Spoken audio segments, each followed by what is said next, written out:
L'an 2097. La Terre, jadis florissante, est à l'agonie.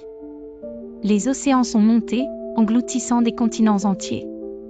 L'air est devenu irrespirable dans les grandes métropoles, où les cendres des incendies interminables obscurcissent le ciel.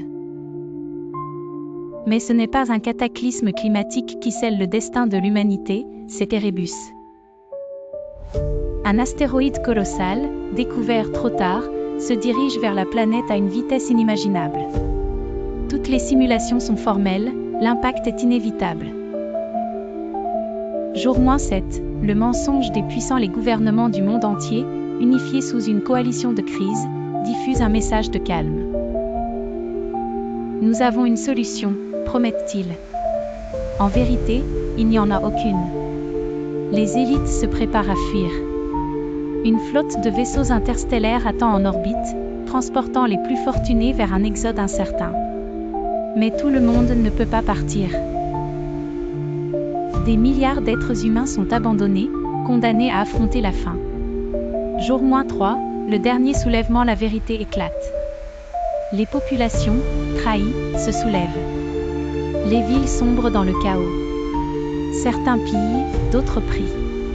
Des factions émergent, les fatalistes et les survivants. Les fatalistes embrassent la faim comme une délivrance, et les survivants croient encore à un miracle.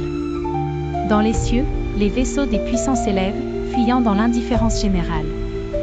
Certains sont abattus par des rebelles. D'autres explosent à cause de défaillances. Mais une poignée parvient à s'échapper. Jour -1, le silence avant la tempête, la terre est étrangement calme. Les cris se sont tus. Il ne reste plus que le vent et le grondement lointain de l'astéroïde qui approche, visible comme un deuxième soleil dans le ciel. Les derniers survivants se rassemblent, certains en famille, d'autres seuls, face à l'immensité du cosmos. Il n'y a plus d'ennemis, plus de guerre, plus de haine. Juste une espèce qui contemple son dernier instant. Jour 0, impact Erebus frappe l'Atlantique avec une force inimaginable.